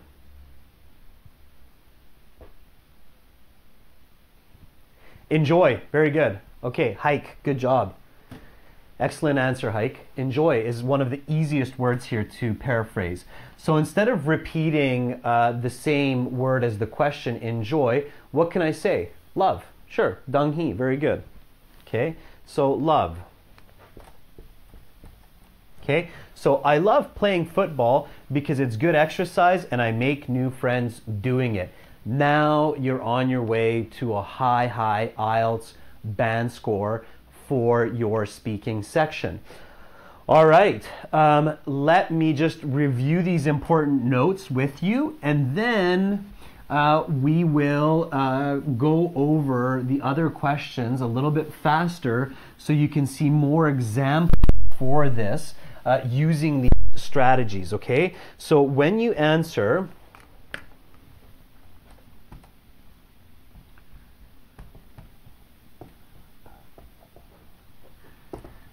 step number 1 is think, okay? You have to think. Don't just give an answer right away. Don't just blah, okay? Instead, think, stop, think about the question, okay? 2 is always give the reason for your answer.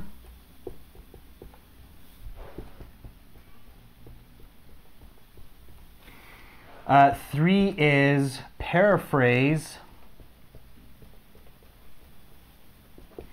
key words from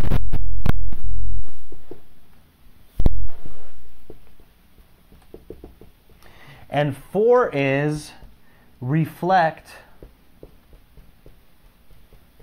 the grammar of the question.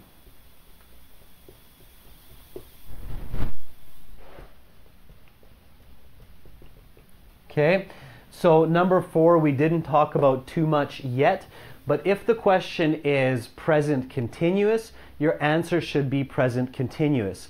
If the question is past perfect, your answer should be past perfect.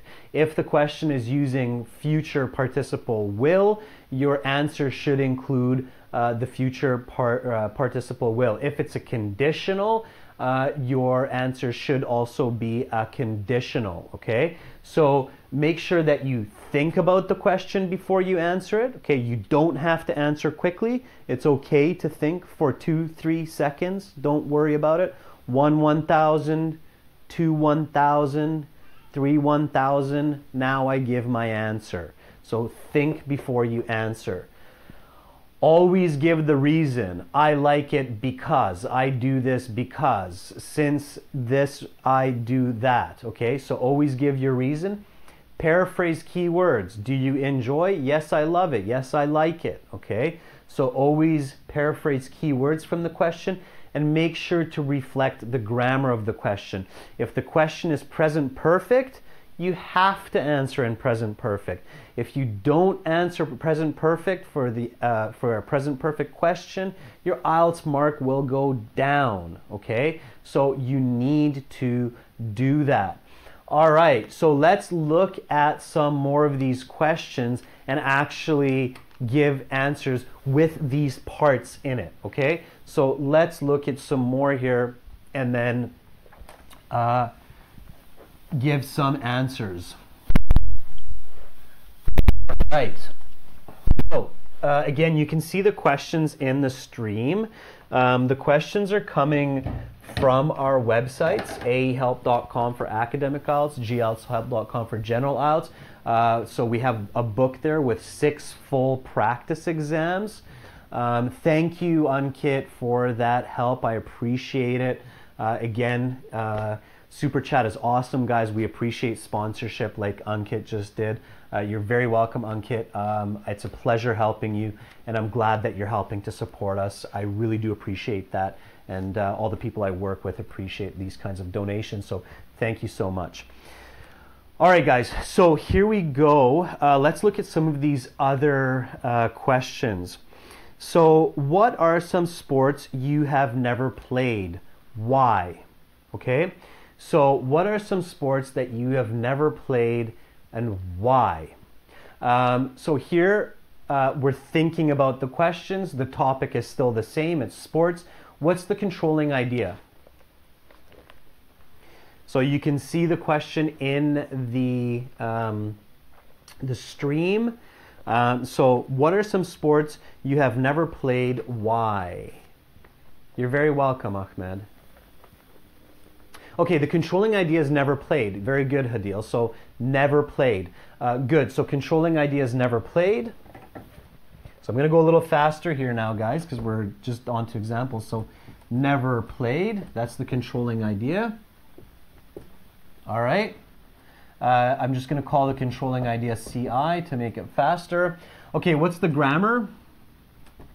So controlling idea is never played. Remember, we don't play boxing. Okay, boxing is not something that we play, so that's not a good answer. What's the grammar? Present perfect, that's right. So it's present perfect because it's have never played. It's not past. It's not past perfect. It's present perfect. Why are we using present perfect here? What is it showing? So why are we using present perfect here? Okay, Amna answer says hockey. We'll get to that in a second, sure. So why are we using present perfect in the question? Marat, I'm going to tell you that the best site for speaking is go to our website, aehelp.com and gieltshelp.com. Yeah, hike, good. It's to show that we don't have an experience. Yeah, it's to emphasize of non-experience. Absolutely, guys. Dong-hee, good answer. It's non-experience. It's our negative experience, not achievement, Assad, but it's our negative experience. We haven't had this experience, right? So we have to use it in our answer as well. So what are some sports that you have never played? Why? Let's use the example hockey that was given by, I can't remember which student, but one of the students watching today said hockey. So can somebody finish that sentence? So use hockey. Hockey is a good one. It's a nice, quick, clear answer. Can somebody give a good example answer using hockey? Okay, full sentence, guys. So Hadil has a good start. I've never played hockey.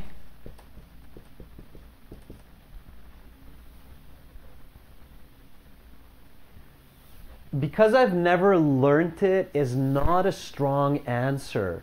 You should be able to give, yeah, okay. Because I find it very challenging it's an okay answer, but again, visualize, and Yvonne has a nice visual answer there because there's no ice, okay? I've never played hockey because I live in India, which is a warm country, and there are very few ice rings. Okay? So I'm giving you a very complex, high-level answer just because I'm pushing you to get the maximum band score of 9.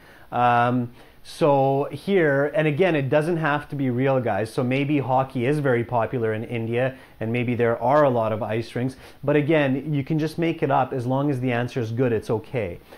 So I've never played hockey because I live in India, which is a warm country, and there are very few ice rinks.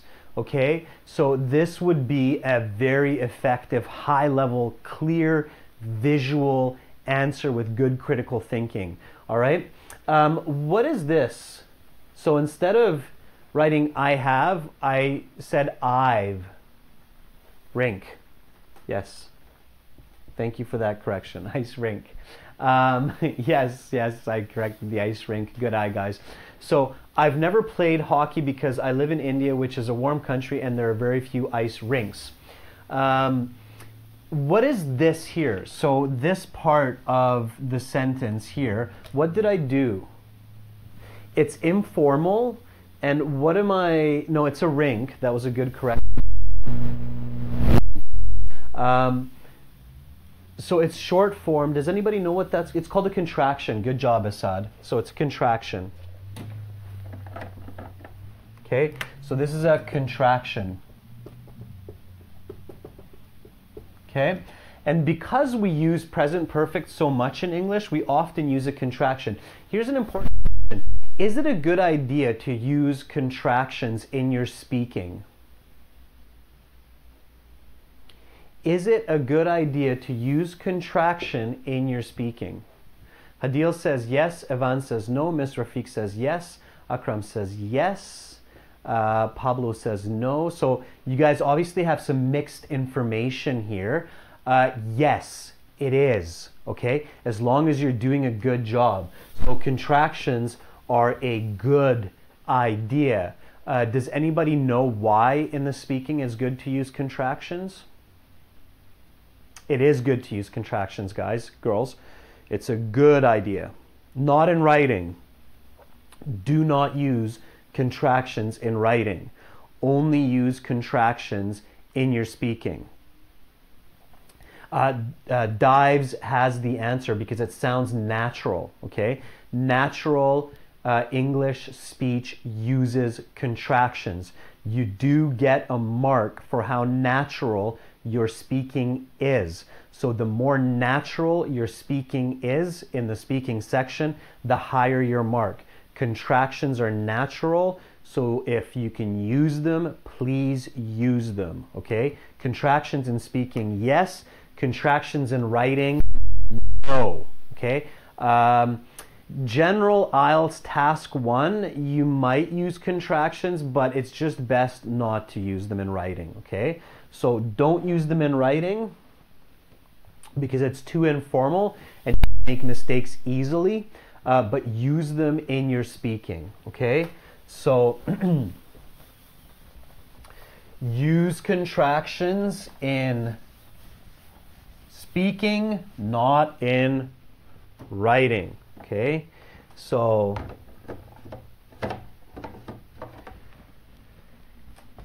contractions in speaking are good, okay? And contractions in writing are bad, okay? Not good, all right? So make sure that you use them in speaking, practice them, practice contractions at home, don't use it in writing, all right? AE Help Awe is for academic IELTS, and general IELTS, gieltshelp.com is for general IELTS. Task 1 is different Awe for academic and general, and the reading section is different for general and academic. So those are the differences between general and academic. All right, guys, let's look at another example here, moving a little bit faster yet. So the next question, do you prefer team sports or individual sports? Why? So what is the controlling idea? Of course, topic is still the same. It's the sports. So topic will be the same for the whole part one or for the whole section of part one. What's the controlling idea? So do you prefer team or individual sports? It's your preference, yeah. So prefer team or individual. Okay, do you prefer team sports or individual sports? What's the grammar? What's the grammar of this sentence? So again, the question is, do you prefer team sports or individual sports? Why? So Islam Rachmanov says it is present simple. A couple other people saying present simple. Absolutely, yeah, it's present simple. Okay. Why is it present simple? Why is this question in present simple form?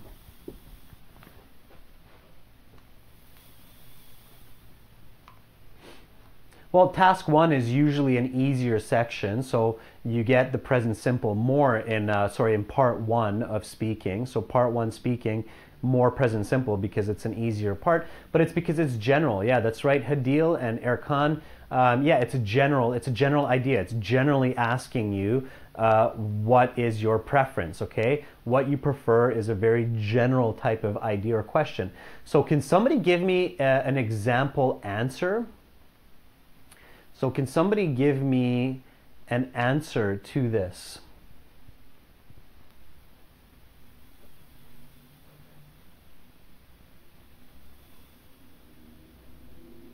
So Awe says, I prefer team sports because I can make new friends fast and I can meet other people with similar personalities and work together to achieve goals. Excellent example, Awe. That would get you a high score. You're giving some great reasons there. Just make sure that the grammar is clear. Okay, so again, guys, make sure you include the reason. Always include the reason. I like team sports because I get along with my friends and we can celebrate victories together. Again, visualize the answer, so see the image, okay? Can anybody give me an example choosing the other side, individual? So I prefer individual sport. Can anybody give me an example if you choose the opposite? So that guy says, usually I prefer team kind of sports because it's a good way to communicate with people and compete with them. Yeah, again, that's a great answer. Can anybody give me the opposite just for fun, choosing individual sport?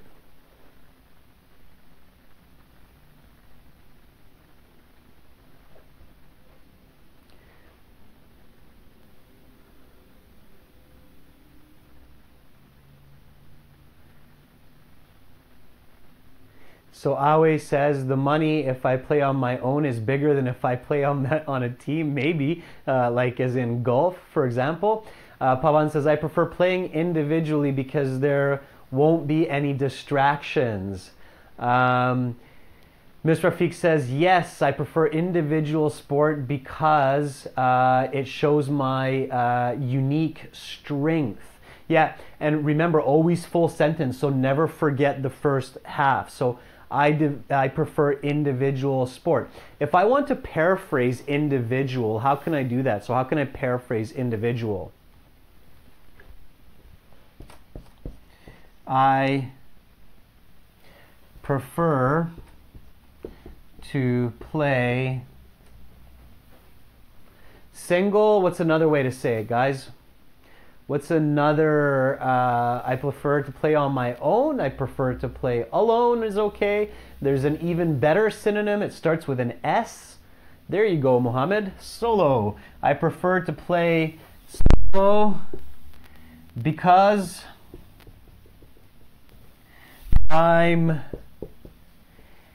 greedy and do not want to share in my victory. Okay, so I prefer to play solo because I'm greedy and do not want to share in my victory. Is this sentence okay? a good mark if I give this answer on IELTS speaking?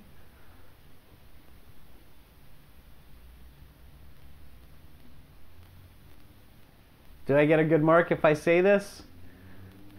That guy says 9 out of 9. Yeah, it's okay, guys. They're not marking you in IELTS on your opinion or your character, okay? So if you're being a little bit funny or a little bit mean or something like that, you're not going to lose marks because of that, as long as your English is clear, okay? Don't use swear words. Be very careful. Don't use swear or don't use really strange slang, okay? That's dangerous. But definitely you will get a good mark for this. I prefer to play solo because I'm greedy and I do not want to share in my victory. Hey, it might be true. There's definitely some people out there like that. It's okay. Yeah, you can do that. So that's an okay answer. And sure, you will get a high score when you give that answer. All right. Let's look at another one. Why do you think people play sports? So the next question is, why do you think people play sports? Okay. What's the controlling idea?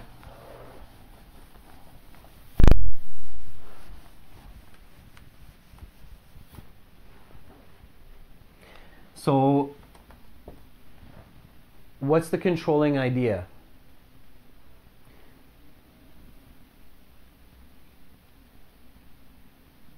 Reasons people play sports. Very good play.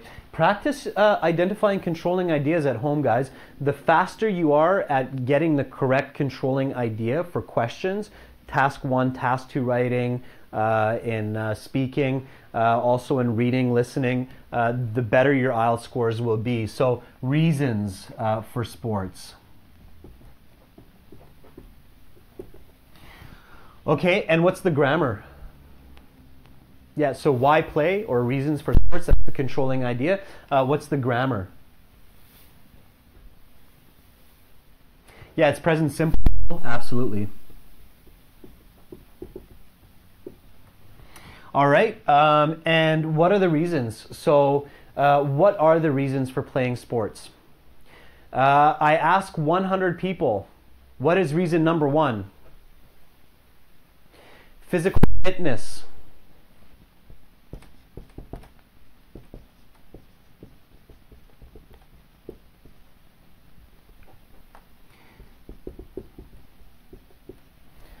So physical fitness is 1. What's another reason?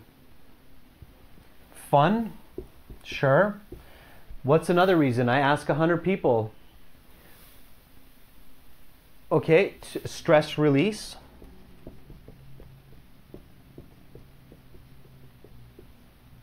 So I saw physical fitness, fun, stress release. Any other reasons? Motivation, money.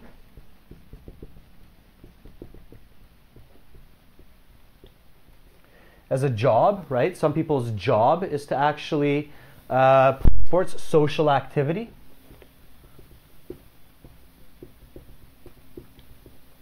Okay, great. Those are all really, really good reasons.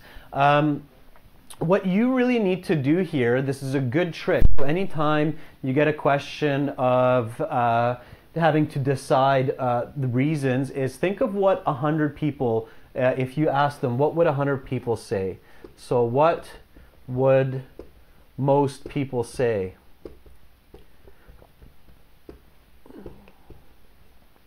Okay, try to think about these kinds of questions like what would most people say? What would 100 people, if you ask them, what would most of them give as an answer? And probably physical fitness is number 1. Probably fun is number 2. Probably to de-stress is number 3. And then achievement, motivation, number 4, something like that, okay? So those are all good answers. So again, you want to think about that to give a good answer, and then we can have an example answer. So why do you think people play sports? Can somebody give me a full sentence answer? Why do you think people play sports? Please give me an answer that gets a band 8 or 9. Somebody give me a band 8 or a band 9 answer for this question. Why do you think people play sports? Give me a band 8 or a band 9 example response.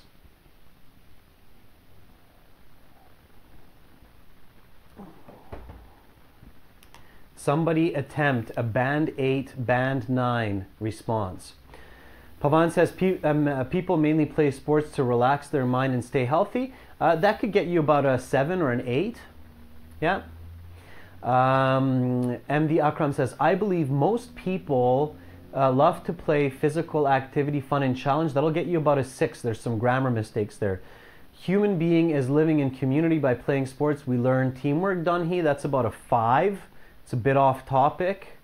Okay, the answers are going fast, so I'll try to catch up. I think people are playing sports because they want to be fit in order to be healthy and to live longer than anyone. That would get about a 7. It's got good information, but some grammar mistakes there. Sem, people play sports to get fit, relative stress, and enjoy it as a hobby. That's a level 5 answer. I think people play sports to stay in shape because health is my number 1 priority. That's a bit of a confusing answer. You included yourself there, Emaine. It's about a 5.56. Ali says, for wide advantages such as getting physical benefits and enjoyments. That's a good answer, but it's only a 5, Ali Hamas, because it's only half of the answer. You need to include the first part, which is, I believe most people play sports. Okay, Sunny Karuna says people play sports because it helps stay fit, healthy. It's also hobby. There's some grammar mistakes there. It's missing part of the answer. That's about a level 5 answer. Since life is getting complicated and stressful, people play sports to get stressless and healthy. That's also a bit off, Korea. It's also about a 5. Okay, Geng Lao says there are many reasons that people enjoy playing sports. First of all, it can keep health and body balance. Second, it is a good way to socialize that can make new friends. Some grammar mistakes there, but very expressive. That's about a 7, band 7. Pardeep says there are many reasons that people enjoy playing sports. First of all, it can keep health and body balance. Secondly, it's a good way to socialize that can make... Again, it's still some grammar mistakes in that, guys, so it's only getting a 7.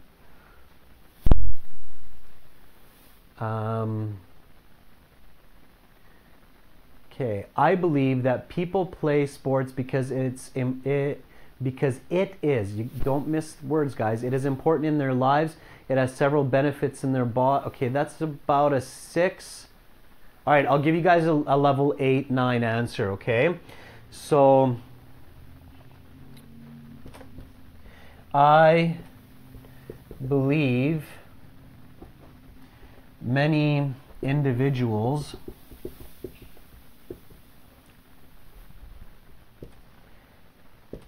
play sports since it supports their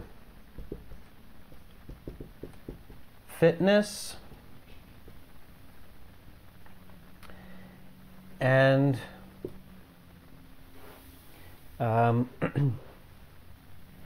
mind. So this would be about a level 8. I believe many individuals play sports since it supports their fitness and mind. So here I give 2 reasons. You could give more, but 2 is enough.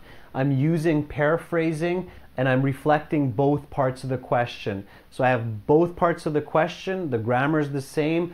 I'm using some paraphrasing. I'm using since here. I'm not always repeating the word because. I include 2 of the top reasons. Supports fitness and mind. Okay, so this would be about a level 8 answer. If I wanted to make it 9, I would go into more details, maybe give an example. For example, soccer requires a lot of running, which is great for cardiovascular health. Okay, for example, football requires much running, which improves cardiovascular health.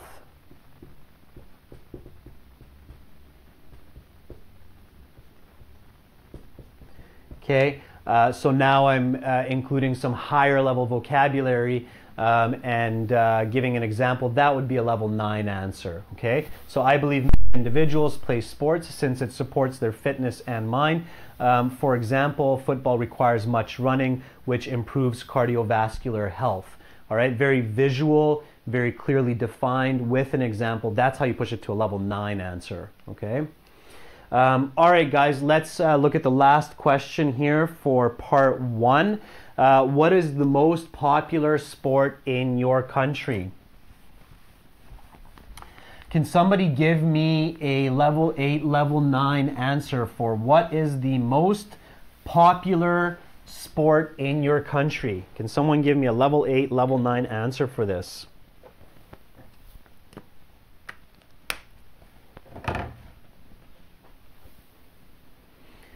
So full sentence, guys, include the strategies that I talked about today. Give me a level 8, level 9 answer for what is the most popular sport in your country.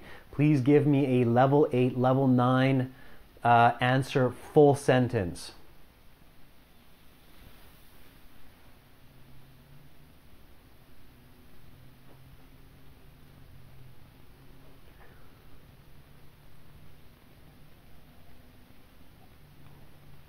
What is the most popular sport in your country? Arminda says, in my country, most popular sport is cricket. That's a level 6 answer. There's some missing information there. First of all, Amrinder, I have no idea what country you're from, so it's better to be more clear about that. And you want to give some more details for high answers. There are several sports in our country, but the most popular sport country is basketball. It's still only a level 5 answer. Okay, give me your country, guys. Be specific. Again, your listener is an alien. They don't know what you know. Be specific. Name your country. Okay, I'm going to give you a little bit of help here. So name your country. Start with in Turkey or in India.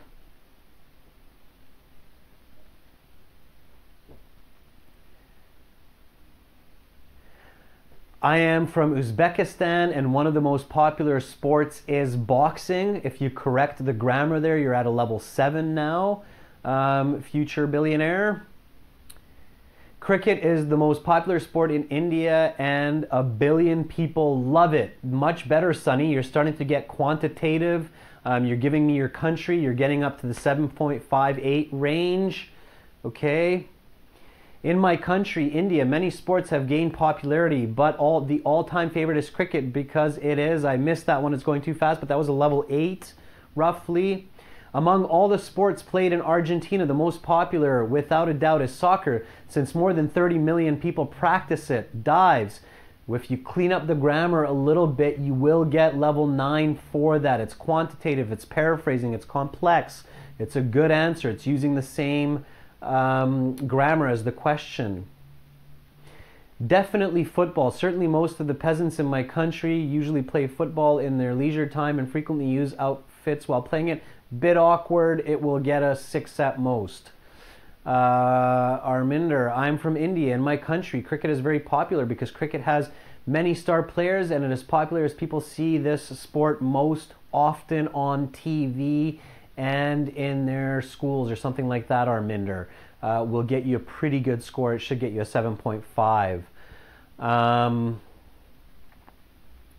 I'm from Korea, and figure skating is the most popular because Yuan Kim set a remarkable score in the last Olympics. Dong Hee Seo, and it's an excellent answer that will get you an 8 or a 9. Very visual, very quantifiable, nicely explained, good reason given. I believe that the most popular sport in China is basketball since the NBA is so popular recently and everybody is playing it in school. Gang Lao, that will get you an 8 or a 9. Hadil. In Palestine, one of the most popular sports that people admire is football, and it is preferred both by young and old. Yes, that's about a level 7.58, Hadil. So it's not bad at all. Yeah, you're probably going to tell your examiner where you're from, so you guys don't need to say, I'm from Kazakhstan. Just start from in Kazakhstan, Adilat. So in Kazakhstan, the most popular sport is skiing because there is a lot of snow, so much opportunity for people to visit the mountain, go skiing, so on. Okay, that will get you a higher score. Majdaleen, I think in my country, so name your country, the most popular sport is football because you can see lots of people playing it on the streets. It's going to be about a level 5. There's quite a few mistakes in that one. In Pakistan, people love to play cricket since it is our national sports and individuals from every age and category enjoy it equally. Very good, Assad. That will get you an 8 or a 9 as long as your grammar is clear. Okay, good job, guys. So I think you have the right idea now of what you need to do for your answers in part 1 of IELTS. Again, make sure to practice this at home. Make sure to follow those do rules. So make sure to do that 30 to 45 minutes of conversation before your IELTS speaking interview. That's it for the lesson for today. Visit us at aehelp.com for academic IELTS. Use the coupon code LIVE20 for a 20% discount from this lesson. gieltshelp.com for general IELTS. We have lots of strategies. These aren't crazy tricks. These are real strategies, real information, using psychology, using thinking, using English and communication.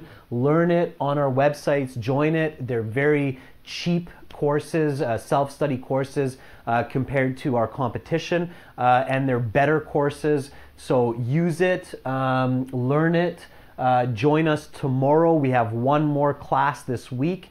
I will finish part 2 and part 3 for this speaking example tomorrow. The lesson tomorrow is at the same time, so New York time, 9:30 a.m. in the morning.